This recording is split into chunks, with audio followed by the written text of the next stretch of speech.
I go home.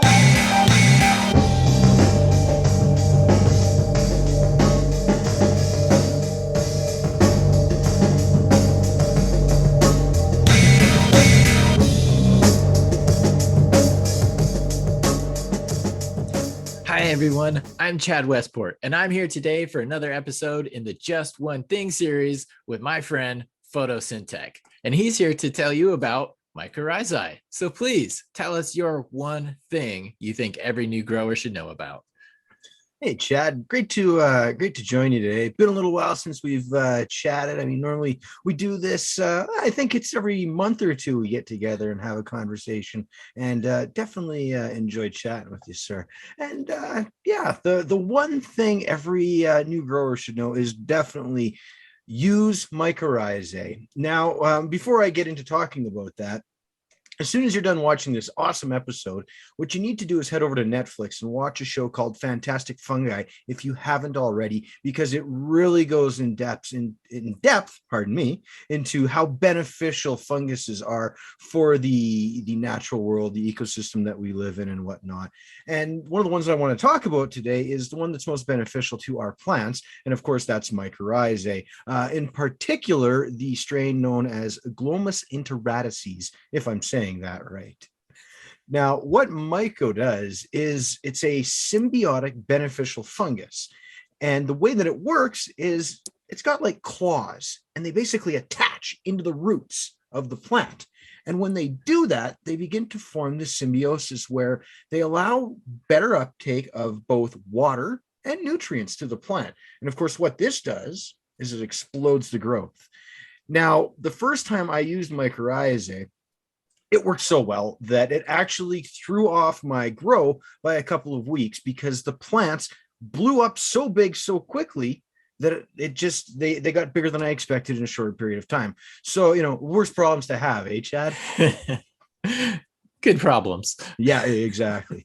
So I think the important thing to understand with myco is it's a root fungus. It needs to come in direct contact with those roots to work properly. And when it does that, it helps to increase that root mass, the size of that root ball, from anywhere from, say, 10 times to up to 100 times the size of what it normally would be. So when you start thinking about that, the access it has to water, nutrients, additional oxygen, all of those things that your plant needs to thrive, well, it's suddenly getting a whole lot more of those.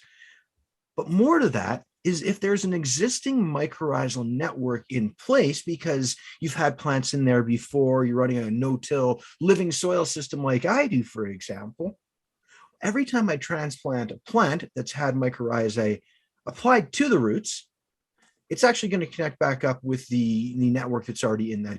So I've got this living system that just keeps perpetuating itself and making for that stronger, healthier, happier plant. Now, there's a couple of takeaways when using this stuff. There's a bunch of different brands out there, and some of them are a lot more expensive than others. Great White, for example, is something that is a little bit higher priced. Now, I personally use a product called Myco, and this is an amazing product. It comes out of Israel.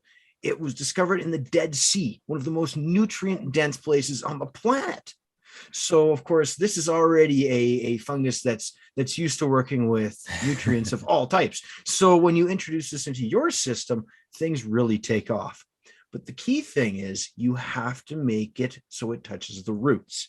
You can make a mixture, you can water this stuff in, but it may not be as effective. So what I do with myco is every time I see a root, I dust. I just take that mycorrhizae and I'll either dust it in the pot as I'm about to transplant, or if I'm doing a seedling, I'll put a little bit of myco down in that seedling hole as I'm dropping that freshly germinated bean. And from there, we notice, well, great growth happens because, again, you just end up with that symbiosis. Oh, transplant shock. That's another good one. Another thing that it does amazingly is I rarely, if ever, have transplant shock. And the only time in recent history that I did run into something like that was where I was growing in fabric pot for my veg plants. And when I opened up that fabric pot, it was one of the Transplantators, really cool Velcro plant pots from our good friends over at Grassroots. what had happened was the roots had actually grown down into the pot because it was such a vigorous plant. Normally we see air pruning take place with these fabric pots, so you don't get that root structure growing into the side. But that was the thing, because I ended up damaging the roots, taking the plant out of the pot. I ended up with a little bit of shock. However, 99% of the time, whenever I'm doing transplanting, I see those roots, I do the dusting, put it in the hole, and the next day the plant is thriving. Like, I will take, transplant, flip, defoliate all in the same day, and I never have a problem because I use Myco. Wow. That's pretty impressive, because that's a lot of stress that you're throwing at the plant at that one moment. But we all know, the healthier the roots, the bigger the fruits. Absolutely.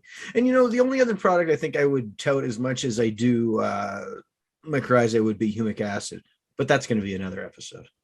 Yes, that could be just one thing, but this one thing is very important, and I appreciate you bringing it up.